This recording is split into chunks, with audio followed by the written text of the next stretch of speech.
Kalian pernah dengar nggak kasus di Mojosari? Kalau ada seorang perempuan jadi-jadian berusia 23 tahun ditangkap gara-gara membangun jaringan gelap perdagangan ehem-ehem di daerahnya. Cara-caranya juga cukup menipu para wanita. Mungkin ini bisa jadi pelajaran buat kalian ya. Jadi simak baik-baik kasus yang satu ini. Pelakunya bernama Ivan Jadid Zamorano. Dia memulai aksi mengerikannya itu sekitar bulan Mei 2021. Usianya masih muda. Saat kejadian, Ivan berusia 23 tahun. Dia berasal dari Kecamatan Mojosari, Mojokerto. Pria berusia 23 tahun ini yang lebih dikenal dengan nama Bella Arista menciptakan jaringan ehem-ehem terselubung di kawasan Mojosari, Mojokerto. Ivan gak bekerja sendirian. Dia secara aktif merekrut yang muda-muda dari lingkungan sekitarnya. Ivan mengidentifikasi target-targetnya dengan teliti. Dia memilih remaja putus sekolah, siswi SMA, dan mahasiswi yang menghadapi kesulitan ekonomi atau kurang mendapatkan perhatian dari keluarganya. Ivan memanfaatkan kerentanan mereka dengan menjanjikan kehidupan yang lebih baik. Dia sering membujuk calon korbannya dengan janji-janji manis. Dia nawarin bantuan finansial dan menjamin semua kebutuhan hidup mereka seperti kayak makan, tempat tinggal, bakal ditanggung sama dia. Ivan juga menggunakan pendekatan yang penuh perhitungan. Mula-mula dia bersikap ramah dan menunjukkan empati terhadap masalah yang dihadapi korban.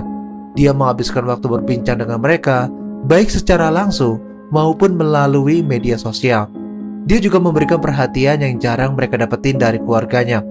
Setelah membangun kepercayaan, Ivan menawarkan pekerjaan sebagai pemandu lagu di tempat karaoke. Dia meyakinkan kalau bahwa pekerjaan ini aman dan menghasilkan duit banyak. Pokoknya cuan banyak lah. Para korban yang tergiur dengan tawaran itu pun bersedia tinggal bersama Ivan di rumah kos di desa Randubango, Mojosari. Di rumah kos, Ivan menunjukkan sifat aslinya.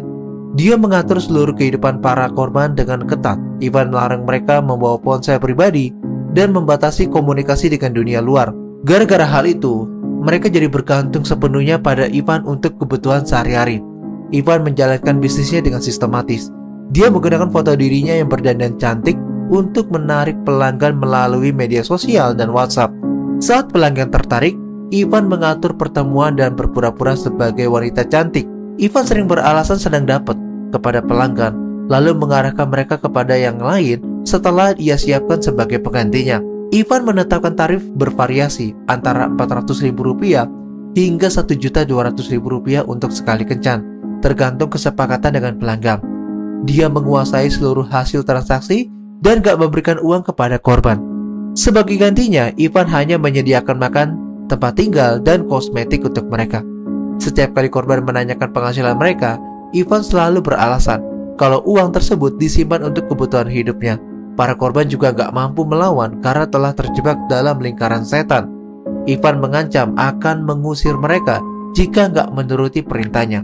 Tanpa uang dan tempat tinggal, korban merasa gak punya pilihan selain terus melayani pelanggan yang diarahkan oleh Ivan. Aksi Ivan akhirnya tercium oleh masyarakat sekitar. Warga mulai curiga dengan aktivitas mencurigakan di rumah kos yang ditinggali Ivan. Mereka melihat banyak pria keluar masuk tempat itu pada waktu yang gak wajar.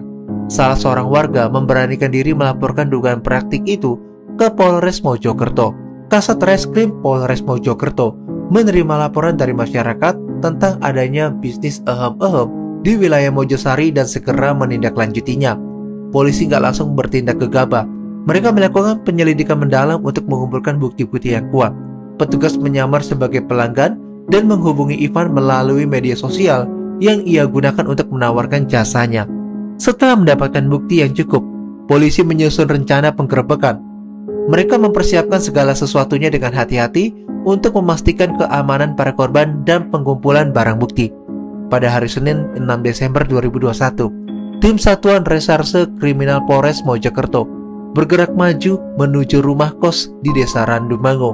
Mereka tiba di sore hari ketika Ivan sedang berada di lokasi bersama para yang lain. Petugas mengetuk pintu dengan tegas dan meminta dibukakan pintu sambil menyatakan identitas mereka sebagai polisi. Ivan yang berada di dalam kamar terkejut. Dia berusaha tenang dan membuka pintu. Polisi langsung masuk dan mengamankan lokasi. Mereka menemukan 3 perempuan lainnya yang sedang ketakutan. Saat ditanya petugas, Ivan beralasan hanya tinggal bersama teman-temannya. Namun polisi telah mengantongi bukti-bukti kuat dari hasil penyelidikan.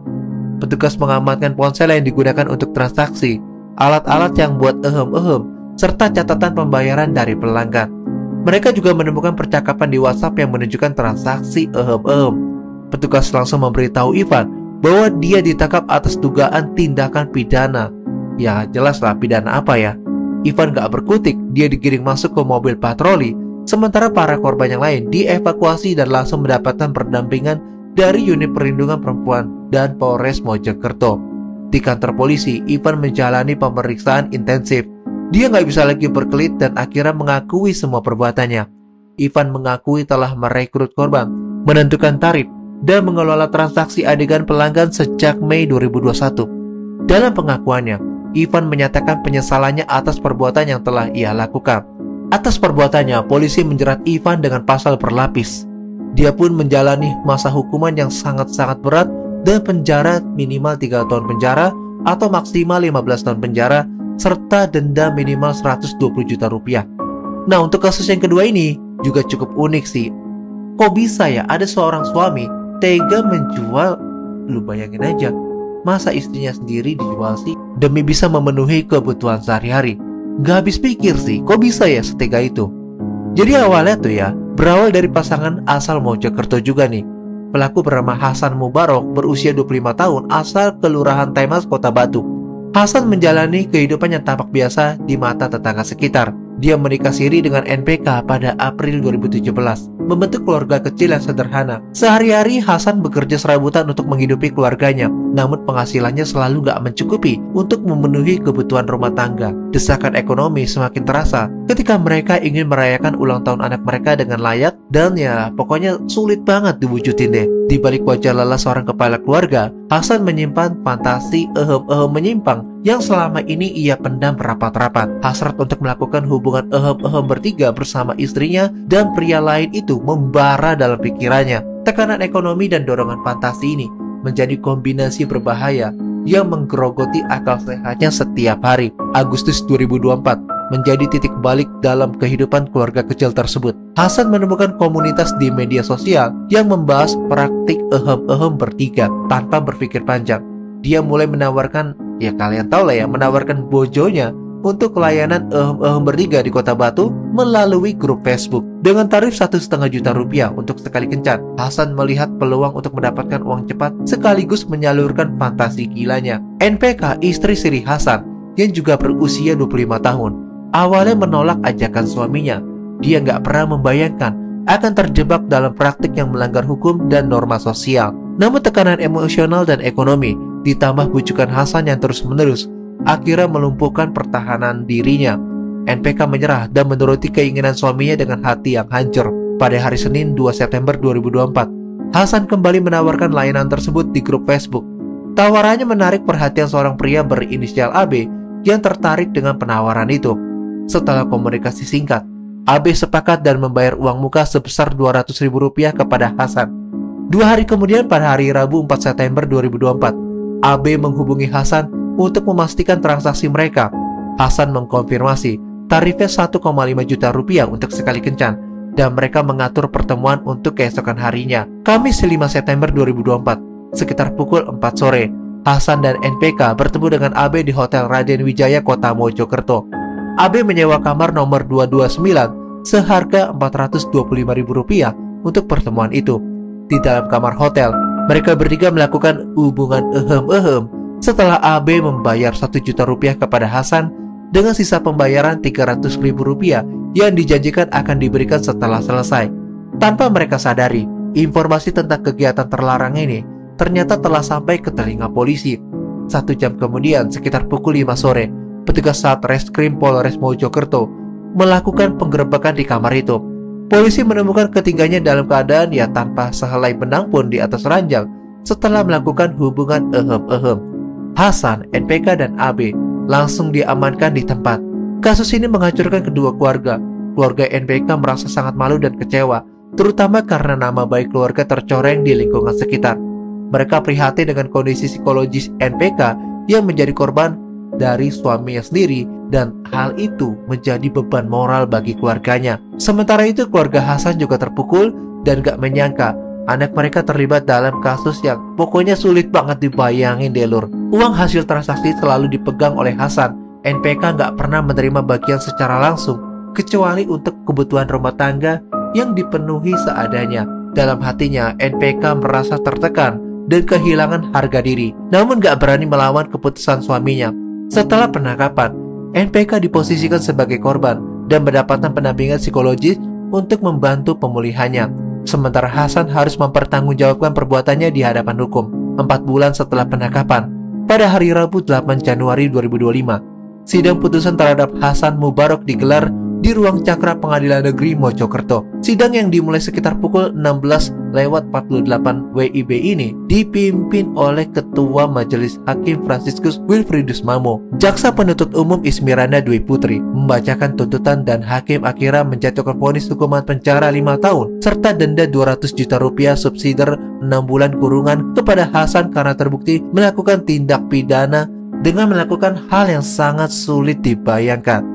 Nah, kalau untuk kasus yang ketiga ini sebenarnya masalahnya sepele, gara-gara kurang bayar. Kalau kurang bayar 100.000 mungkin wajar ya marah. Tapi cuma gara-gara kurang 10.000, wah bisa gila sih. Pada malam yang sunyi di kota Tanjung Pinang, Herman Atmasya, seorang wanita jadi-jadian berusia 57 tahun, memulai aktivitasnya seperti biasa. Herman dikenal sebagai pekerja sesama jenis yang mangkal di sekitar taman kota Jalan Diponegoro. Dia menetapkan tarif kencan sebesar Rp50.000 untuk sekali layanan. Malam itu sekitar pukul 10 malam pada tanggal 30 Oktober 2023. Suasana di taman itu cukup sepi. Namun ya, Herman tetap menunggu pelanggan yang mungkin datang. Sementara itu, Denny, pria berusia 38 tahun yang merupakan pelanggan tetap Herman, sedang berkumpul bersama teman-temannya di tepi laut kota Tanjung Pinang. Mereka menikmati minuman jenis arak lokal yang dikenal dengan sebutan Apek Miring. Sekitar pukul 2 dini hari, Denny berpamitan kepada teman-temannya dan berangkat mencari Herman. Dia mengendarai sepeda motor Suprafit berwarna hitam menuju kawasan taman kota dengan tujuan mencari pekerja sesama jenis. Sesampainya di taman kota, Denny melihat Herman sedang berdiri di pinggir jalan. Herman memanggil Denny dengan sapaan "Bang", menandakan bahwa mereka udah saling mengenal. Denny pun langsung masuk ke taman kota dan duduk di kursi beton menunggu Herman datang untuk kencan malam itu, sekaligus beradu batang. Setelah beberapa saat, Herman mendekati Denny dan keduanya mulai melakukan hubungan adu batang. Dan ya kalian tahu lah ya apa yang terjadi, ada rudal masuk itu. Namun hubungan itu gak berlangsung lama dan berjalan setengah jalan. Setelah itu, Denny memberikan uang kepada Herman sebesar Rp10.000 sebagai pembayaran. Uang tersebut jauh banget di bawah tarif yang biasanya diterapkan Herman, yaitu Rp50.000. Perbedaan tarif ini memicu cekcok antara keduanya. Herman merasa kecewa dan menegaskan harga yang udah disepakati, sementara Denny hanya mampu membayar sebagian kecil. Pertengkaran mulut pun terjadi di tengah suasana malam yang dingin. Denny merasa sakit hati karena merasa ditagih dengan kata-kata yang menyakitkan hati oleh Herman. Emosi Denny memuncak. Dia mulai menghajar kepala Herman dengan tangannya. Herman terjatuh ke tanah di sela-sela kursi beton taman. Denny gak berhenti di situ aja. Dia langsung menendang dan menginjak leher Herman berulang kali. Gak berhenti di situ aja, dia langsung melontarkan kakinya ke arah badannya dan juga menginjak-injaknya. Dalam keadaan marah dan kehilangan kendali, Denny mengambil sebongkah batu yang ada di dekatnya dan menghantamkan ke kepala Herman berkali-kali dengan keras. Herman yang udah gak berdaya terus menerima pukulan bertubi-tubi. Kepala dan wajahnya mengalami kayak kalian tahu lah ya, wajahnya udah bener-bener parah banget deh akibat hantaman tersebut. Setelah memastikan Herman gak bergerak, Denny membuka pakaian korban yang saat itu udah dalam kondisi tanpa sehelai benang pun. Dia kemudian melakukan tindakan dengan menusukkan kayu panjang yang dilapisi pakaian korban. Gak puas, Denny kembali mengambil sebuah balok kayu kecil yang ada di taman dan menghujam ke kepala Herman beberapa kali dengan benda itu. Kengerian ini berlangsung selama beberapa menit, sehingga ya kalian tahu sendiri ya meninggalkan apa itu di badannya Herman. Setelah melakukan aksi itu, Denny meninggalkan Herman yang udah gak bernyawa di taman. Dia ditemukan pagi harinya oleh warga sekitar. Herman ditemukan pada pagi harinya oleh warga sekitar dalam kondisi yang menyeramkan tanpa sehelai benang pun. Polisi segera melakukan olah TKP dan mengamankan barang bukti, termasuk batu berlumuran sirup merah dan yang lain-lainnya. Tim forensik melakukan otopsi dan memastikan bahwa penyebab kemetongan Herman adalah karena ya kalian tahu sendiri ya, dilakukan sama si Denny ini. Penyelidikan intensif dilakukan oleh Satuan Reserse Kriminal Polresta Tanjung Pinang. Polisi mengidentifikasi ciri-ciri pelaku berdasarkan keterangan saksi dan bukti-bukti yang ada di lokasi. Pada tanggal 5 November 2023 malam, polisi berhasil menangkap Denny di kawasan Batu Hitam, Kota Tanjung Pinang. Saat itu dia bersembunyi di sebuah ruko milik temannya. Dalam pemeriksaan, Denny mengakui seluruh perbuatannya. Dia menjelaskan bahwa cekcok itu terkait gara-gara tarif kencam. Denny juga mengakui sempat melakukan hubungan dengan Herman sebelum kejadian. Namun emosi yang gak terkendali membuatnya melakukan yang lebih di luar nalar. Polisi akhirnya menjerat Denny dengan pasal 338 KUHP tentang penghabisan nyawa, dan bekas perkara dilimpahkan ke Kejaksaan Negeri Tanjung Pinang, dan 2 jaksa penuntut umum ditunjuk untuk menangani kasus ini. Pada tanggal 13 November 2023, polisi menggelar rekonstruksi penghabisan nyawa dengan memperagakan 43 adegan secara rinci.